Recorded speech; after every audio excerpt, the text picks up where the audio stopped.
చట్టసభలో ముఖ్యంగా మహిళలకు సమానమైన హక్కులతో పాటు సమానమైన రిజర్వేషన్లు తక్షణమే కేంద్ర ప్రభుత్వం చర్య తీసుకొని అదే చట్టసభలో సమానమైన రిజర్వేషన్లకు బిల్లు పెట్టవలసిన అవసరం కేంద్ర ప్రభుత్వానికి ఉన్నది. మరి వివిధ రాష్ట్ర ప్రభుత్వాలు కూడా ఆలోచన చేసి ఈ యొక్క బిల్లుకు సహకరించవలసిన అవసరం ఉన్నది.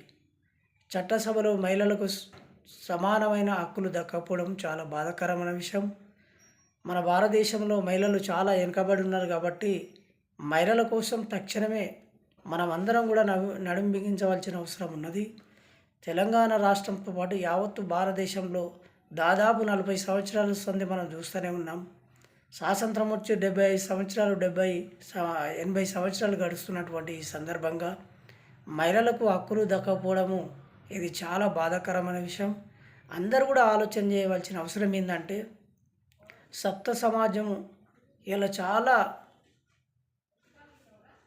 గౌరవపడాలంటే మనం మహిళలకు ముందుగా వాళ్ళ కోసం, వాళ్ళ ఆత్మగౌరవం కోసం, వాళ్ళ హక్కుల కోసం, వాళ్ళకు సమానమైన రిజర్వేషన్ల కోసం మనం కూడా తక్షణమే చర్య తీసుకొని పోరాటం చేయవలసిన అవసరం ఉన్నది. దాదాపు మేము 18 సంవత్సరాల నుంచి మహిళల కోసము పోరాడుతూనే ఉన్నాం. ఇంకా ముందుకు వస్తలేరు, మహిళలు కూడా ముందుకు వస్తలేరు. ముఖ్యంగా మహిళలు మారాలి. మహిళలు మారినప్పుడే ఈ సమాజం అనేది బాగుపడుతుంది.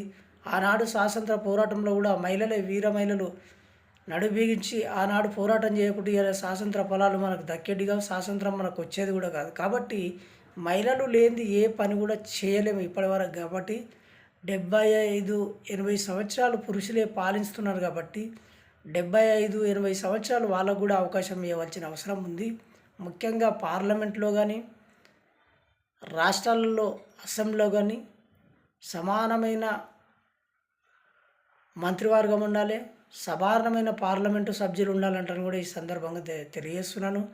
ఈ సమానమైన హక్కు అనేది చాలా విలువలతో కూడుకున్నది కాబట్టి ఈ సమానమైన హక్కులు మనం అందరం కూడా కష్టపడి వాళ్ళ కోసం పోరాటం చేసి వాళ్ళ కోసం హక్కులను సాధించి మనం కూడా అందులో కృషి చేస్తే బాగుంటుందంటని ఈ సందర్భంగా తెలియజేస్తున్నాను. ఆ నేపథ్యంలో తెలంగాణ రాష్ట్రమే కాదు, ఏపీ రాష్ట్రమే కాదు, యావత్తు భారతదేశంలో ఉన్నటువంటి సమస్యల మీద మహిళలకు ఒకసారి అవకాశం ఇస్తే ఇవాళ దేశ ప్రధానమంత్రికి కానీ మరి వివిధ రాష్ట్రాలకు కానీ ముఖ్యమంత్రులు ఉంటే వాళ్ళకు కూడా సంతోషంతో పాలించుకుంటారంటని ఈ సందర్భంగా తెలియజేస్తున్నాను. ముఖ్యంగా నేను కొట్లాడేది మహిళల హక్కుల కోసం, మహిళల హక్కుల కోసం. కాబట్టి మహిళలకు హక్కులు దక్కలేవంటనే ఈ సందర్భంగా ఇట్లా మాట్లాడుతున్నాం. కాబట్టి మీ ముందు కూడా ఈ యొక్క సమస్యను మీ దాకా తీసుకొస్తున్నాం. కాబట్టి మీరు కూడా ఈ యొక్క బిల్లుకు అందరూ కూడా సహకరించవలసిన అవసరం ఉన్నది. ఇవాళ చాలా మేధావులు మాట్లాడుతూ ఉన్నారు. ఎవరి సంఖ్యలో వాళ్ళే తీసుకుపోతున్న హక్కులు అనేటివి పుట్టుకతోటి వస్తాయి, ఎవరు తీసుకొచ్చి పెట్టింది కాదు. కాబట్టి మానవుడు పుట్టినప్పుడే హక్కులు పుడతాయి. కాబట్టి ఆ హక్కుల కోసం మనం కూడా ఆలోచన చేసి మరి పురుషులకు మాత్రమే దక్కుతున్నాయి, మహిళలకు వీర మహిళలకు హక్కులు దక్కలేవు. కాబట్టి మహిళలకు కూడా హక్కులు సమానమైన హక్కులు ప్రవేశపెడితే ఆ సందర్భంగా వాళ్ళు కూడా కృషితో ఎంతో ఈ దేశం కోసము, రాష్ట్రాల కోసము, దేశ అభివృద్ధి కోసం కూడా వాళ్ళు ముందడుగు వేస్తారంటాను కూడా ఈ సందర్భంగా తెలియజేస్తున్నాను. అన్ని పార్టీలలో, అన్ని ప్రజా సంఘాల్లో వీర మహిళలు ఉన్నారు.